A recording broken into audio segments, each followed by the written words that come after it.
మనలో చాలా మందికి తెలిసే ఉంటుంది. ఈయన పేరు Nirav Modi.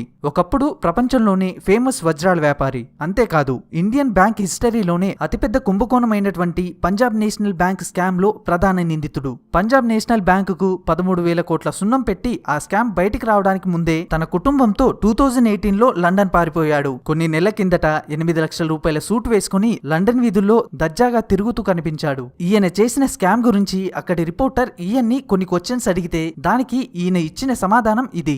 You owe a lot of people a lot of money, Mr. Modi. Sorry, no comment. No comment. We would very much like to know where you are. Sorry, no comment. Yes. Sorry, no comment. You can't comment at all about anything. Is he a friend of yours? Is he an associate of yours? No comment.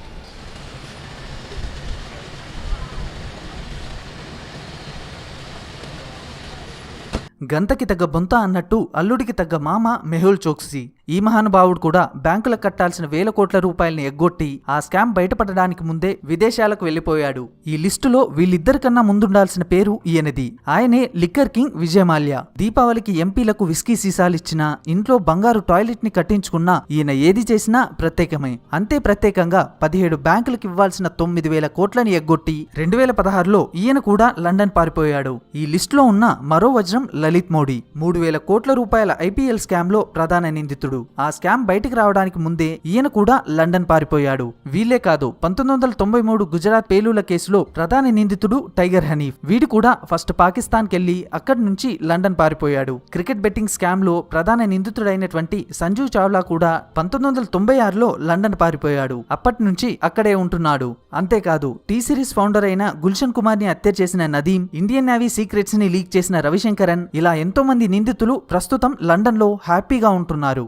సంవత్సరాలు గడుస్తున్నా, ప్రభుత్వాలు మారుతున్నా, ఏ ప్రభుత్వం కూడా వీళ్ళలో ఏ ఒక్కరిని కూడా ఇండియాకి తీసుకురాలేకపోయింది.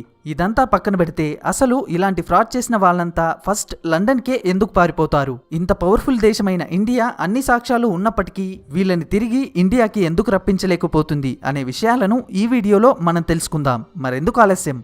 ఇప్పటివరకు చెప్పిన వీళ్ళే కాదు, ఇండియాలో జరిగే చాలా ఫ్రాడ్స్ లో ఫ్రాడ్ చేసిన వ్యక్తి ఫస్ట్ వెళ్లే ప్లేస్ లండన్. ఇలా ఫ్రాడ్ చేసిన వాళ్ళంతా లండన్ వెళ్లడానికి గల కారణం అక్కడున్న చట్టాలు. ఏ దేశమైనా సరే బయట దేశానికి చెందిన ఒక వ్యక్తి అక్కడ ఫ్రాడ్ చేసి పారిపోయి తమ దేశానికి వస్తే అతన్ని తమ దేశంలోనికి రానివ్వదు. కానీ బ్రిటన్ అలా కాదు. ఫ్రాడ్ చేసిన వాళ్ళు తమ దేశానికి ఎప్పుడెప్పుడు వస్తారా అని బ్రిటన్ గవర్నమెంట్ ఎదురు చూస్తూ ఉంటుంది. అతను ఏ దేశానికి చెందిన వాడైనా సరే, అక్కడ ఏ నేరం చేసొచ్చినా సరే, డబ్బులుంటే చాలు బ్రిటిష్ గవర్నమెంట్ అతను తమ దేశంలో ఉండడానికి పర్మిషన్ ఇస్తుంది. అంతేకాదు వాళ్ళకి కొన్ని స్పెషల్ ఆఫర్స్ ని కూడా ప్రొవైడ్ చేస్తుంది. For example golden visa. మీరు ఏ ఫ్రాడ్ చేసినా సరే బ్రిటన్ వెళ్లి 18 కోట్లని గనక ఆ దేశంలో ఇన్వెస్ట్ చేస్తే అక్కడి గవర్నమెంట్ అతనికి గోల్డెన్ వీసాని ప్రొవైడ్ చేస్తుంది. ఈ గోల్డెన్ వీసా అక్కడి పౌరసత్వం లాంటిది. ఈ వీసా ఉన్న వాళ్ళు అక్కడ సొంతిల్లు కొనుక్కోవచ్చు, పని చేయొచ్చు, లేదా సొంత వ్యాపారాన్ని కూడా స్టార్ట్ చేసుకోవచ్చు.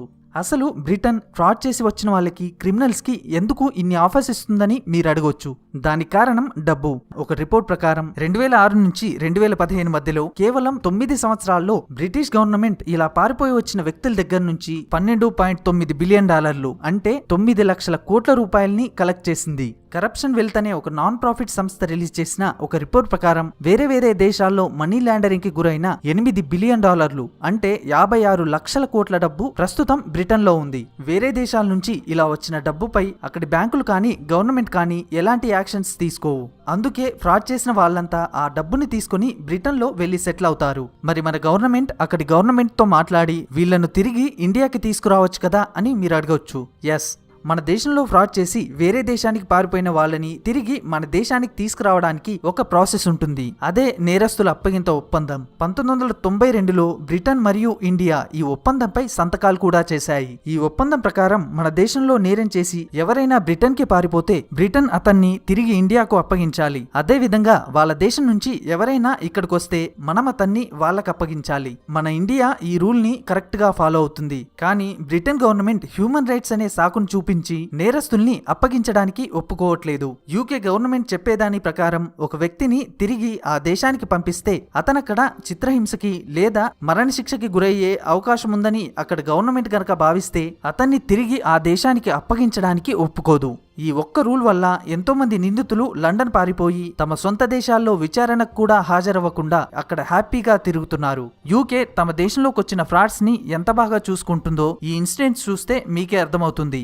లండన్ పోలీసులు మాల్యాని 3 సార్లు అరెస్ట్ చేశారు. ఆ 3 సార్లు కూడా అతను గంటలోపే బెయిల్ తీసుకుని నవ్వుతూ కోర్టు నుంచి బయటకొచ్చాడు. మాల్యాని ఇండియాకు అప్పగించాలని ఇండియన్ గవర్నమెంట్ రిక్వెస్ట్ చేయడం జరిగింది.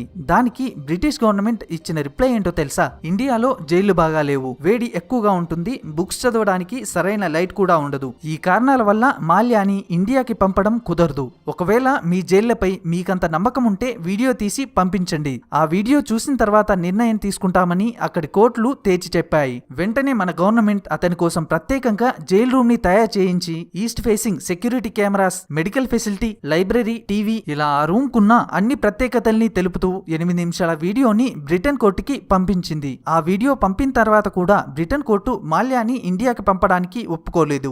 ఏదో ఒక సాకు చూపి నేరస్తుల్ని కాపాడడంలో బ్రిటన్ నంబర్ 1. ఈ ఒక్క కేసులోనే కాదు, టైగర్ హనీఫ్ విషయంలో కూడా ఇదే జరిగింది. టైగర్ హనీఫ్ గుజరాత్ బాంబు పేలుళ్ల కేసులో ప్రధాన నిందితుడు. అతన్ని ఇండియాకి పంపించాలని ఇండియన్ గవర్నమెంట్ రిక్వెస్ట్ చేసింది. అందుకు బ్రిటిష్ గవర్నమెంట్ అతన్ని ఇండియాకి పంపితే ఇండియన్ గవర్నమెంట్ అతన్ని చిత్రహింసలకి గురి చేస్తుందని, ఇది హ్యూమన్ రైట్స్ కి విరుద్ధమని, అతన్ని ఇండియాకి పంపడం కుదరదని తేల్చేసింది.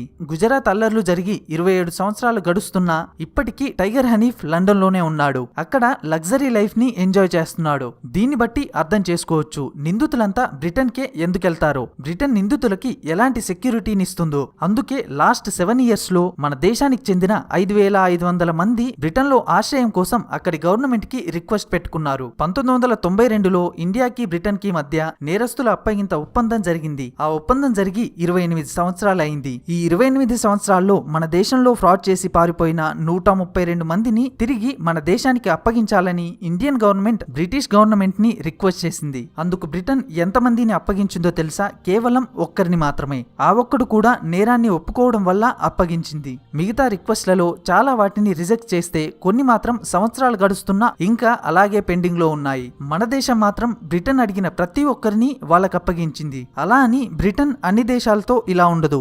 ఉదాహరణకి అమెరికాని తీసుకుంటే 2004 నుంచి 2011 వరకు అమెరికా నుంచి పారిపోయిన 130 మందిని తిరిగి అమెరికాకు అప్పగించమని యుఎస్ గవర్నమెంట్ రిక్వెస్ట్ చేస్తే వాళ్ళలో 120 మందిని యుఎస్ కి అప్పగించింది. కేవలం 10 రిక్వెస్ట్లను మాత్రమే క్యాన్సిల్ చేసింది. బ్రిటన్ ఒక నేరస్తుని తిరిగి ఆ దేశానికి అప్పగించాలా వద్దా అనేది ఆపోజిట్ దేశం బ్రిటన్ పై క్రియేట్ చేసే ప్రెషర్ పై డిపెండ్ అయి ఉంటుంది.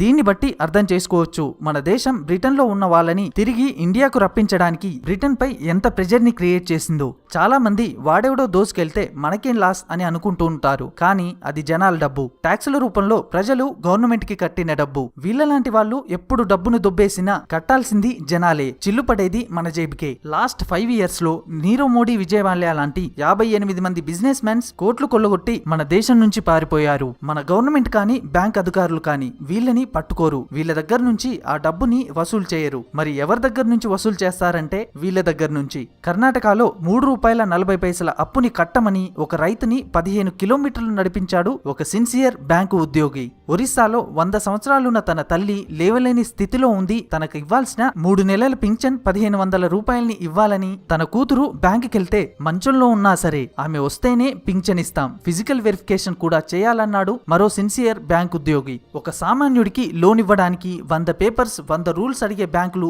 వీళ్ళకి మాత్రం ఎలాంటి ప్రూఫ్స్ లేకపోయినా కొన్ని కోట్ల రూపాయల లోన్స్ ని ఇస్తున్నాయి. అలా ఇచ్చిన డబ్బులు వసూలు చేయలేక చస్తున్నాయి. గత 6 సంవత్సరాల్లోనే బ్యాంకులు రద్దు చేసిన మొండి బకాయిలేంతో తెలుసా? అక్షరాల 5,48,000 కోట్లు. ఇదంతా ఏ రైతులో కార్మికులో తీసుకున్న అప్పు కాదు, నీరవ్ మోడీ, మాల్యా లాంటి బిజినెస్ మెన్స్ తీసుకున్న అప్పు. మన గవర్నమెంట్ సిన్సియర్ గా ఉండి వీళ్ళ దగ్గర నుంచి ఈ డబ్బునే కనుక రికవర్ చేయగలిగితే ఇండియాలో ఉన్న సగం రైతుల అప్పుల్ని పూర్తిగా మాఫీ చేయొచ్చు. అయినా సరే మన గవర్నమెంట్ వీళ్ళని పట్టించుకోదు. సంవత్సరాలు గడుస్తున్నా వీళ్ళపై ఎలాంటి యాక్షన్ ఉండదు. వేరే దేశాల్లో అయితే ఇలాంటి నేరాలు చేసిన వారిపై చర్యలు కఠినంగా ఉంటాయి. ఫర్ ఎగ్జాంపుల్ రష్యాకి చెందిన ఈయన కోన్ జోన్ డోర్ 2003 లెక్కల ప్రకారం ఈయన ప్రపంచంలోని టాప్ 15 రిచెస్ట్ పర్సన్స్ లో ఒకరు. కేవలం ట్యాక్స్ కట్టడంలో ఫ్రాడ్ చేసినందుకు గాను రష్యా గవర్నమెంట్ ఇతని ఆస్తి మొత్తాన్ని లాక్కుంది. ఇతన్ని 8 సంవత్సరాల పాటు జైల్లో ఉంచింది. చైనాలో అయితే ఇలా బ్యాంకు సొమ్ము ఎగ్గొట్టే వాళ్ళని బహిరంగంగా ఉరితీస్తారు. కానీ మన దేశంలో మాత్రం డబ్బులు దొబ్బేసినోడు